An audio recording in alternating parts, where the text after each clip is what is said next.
जिस दिन तुम्हारी डोली उठी थी, तुम्हारी माता भी यही सोचती थी कि सुनैना पराए घर में किससे अपने मन की बात करेगी। देख लो, आज तुम्हें इस घर पर, इस परिवार पर, अपने पति पर कितना गर्व है। यही आशीर्वाद अपनी बेटियों को दो महारानी, कि वो भी तुम्हारी तरह अपने अपने पति के साथ सुखी रहे। उन्हें हंसकर विदा करो महारानी सुनैना। यही तो कठिन है गुरु माता। माँ का हृदय ज्ञान की भाषा नहीं समझता, केवल ममता का मोह जानता है। तुम ऐसा सोच रही हो महारानी? तुम तो राजा जनक की पत्नी हो, जिसका पति सांसारिक माया को जीतकर विदेह कहलाता हो। उसकी रानी ऐसे अधीर हो जाए, ये उचित नहीं लगता। जिन विदेह की बात आप कर रही हैं, उनकी अवस्था नहीं देखी आपने। अभी तो बेटी घर में है, परंतु भिक्षुक की तरह हाथ जोड़े महाराजा दशरथ के द्वार गए हैं, केवल इतना कहने। हमसे बेटी की डोली इतनी जल्दी विदा नहीं की जाएगी महाराज। बेटी के मोह ने मेरा योग, मेरा संयम, मेरा ज्ञान सब कुछ विचलित कर दिया है। मेरी सहायता कीजिए अयोध्यानाथ।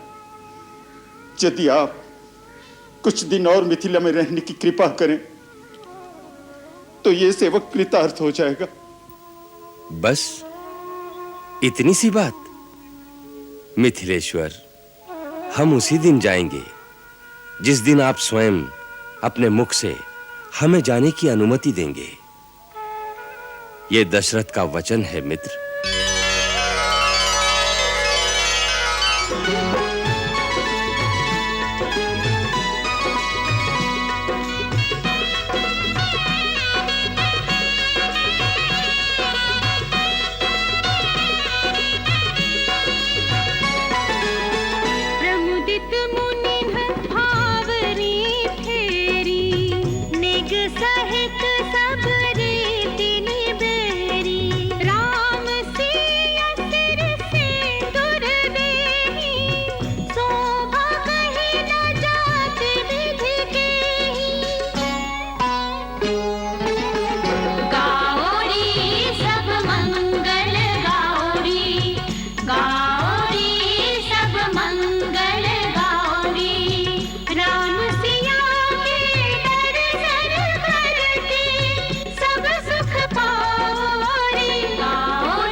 रिपुसूदन संग पाए वशिष्ठ को आयुष ब्याई।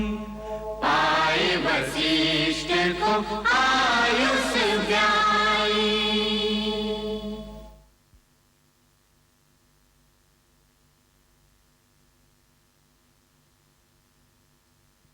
महाराज, आपके संबंधी होने से आज हम सब प्रकार से बड़े हो गए। आज से मुझे अपने बिना मोल का सेवक समझिए। इन चारों को अपनी सेविकाएं, अपनी परिचारिकाएं समझकर इनकी भूल चूक क्षमा करते रहिएगा। आप ये क्या कह रहे हैं महाराज जनक? आपने आज एक भिक्षुक को 4 अमूल्य हीरे दे दिए हैं, जिनके प्रकाश से अयोध्या के राजमहलों की शोभा चौगुनी हो जाएगी। आज आपके दान से मेरे घर की हर कमी पूरी हो गई। अपने स्नेह और उदारता से आपने सूर्यवंश को मोल ले लिया है।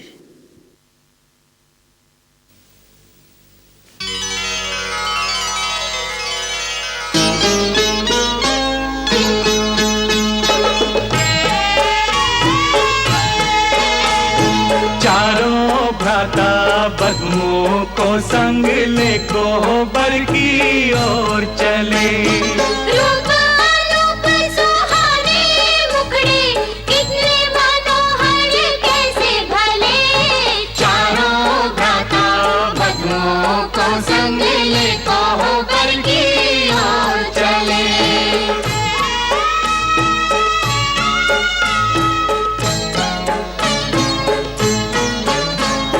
नैनों में ले स्वप्न नए कुल देवी के पास गए। कुल देवी की कृपा से सारे कारज सिद्ध भये, पाई ये आशीष के जोड़ी अमर रहे और फूले फले।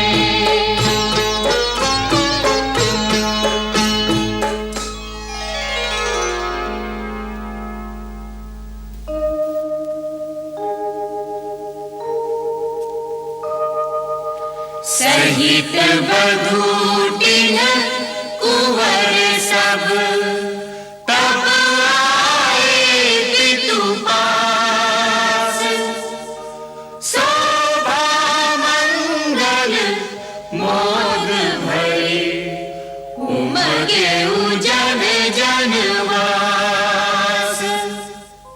उमगे उजन जनवास। कितना उत्साह था मन में पुत्री के विवाह का, परंतु विवाह होने के बाद मन की स्थिति ऐसी हो गई है जैसे किसी को घायल करके कोई उसका सब कुछ लूट करके जा रहा हो। मां के हृदय की कैसी विडंबना है कि जो उसका सब कुछ छीन कर ले जा रहा है उसे आशीर्वाद दे रही है। विवाह और विदाई के बीच का यह समय तीखे तीर की तरह है। जो जो विदाई की घड़ी पास आ रही है उसकी नोक हृदय को अंदर तक बेचती चली जा रही है।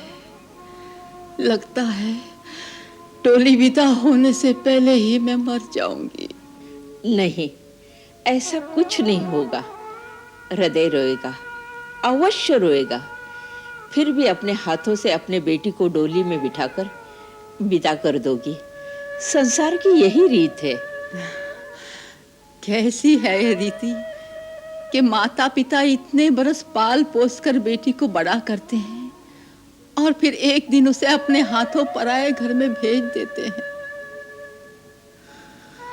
मन रह रह कर घबराता है कि पराए घर में बेटे के साथ कैसा बर्ताव होगा। वहां कौन करेगा लाड़ प्यार? यदि दुखी होगी तो किसके साथ करेगी अपने मन की बात? आज तुम दुखी होती हो तो किससे अपने मन की बात करती हो? अपने पति से ना। और किससे करूंगी अपने मन की बात? परंतु जिस दिन तुम्हारी डोली उठी थी, तुम्हारी माता भी यही सोचती थी कि सुनैना पराए घर में किससे अपने मन की बात करेगी।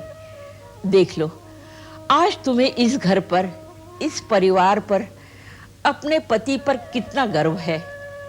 यही आशीर्वाद अपनी बेटियों को दो महारानी, कि वो भी तुम्हारी तरह अपने अपने पति के साथ सुखी रहे। उन्हें हंसकर विदा करो महारानी सुनैना।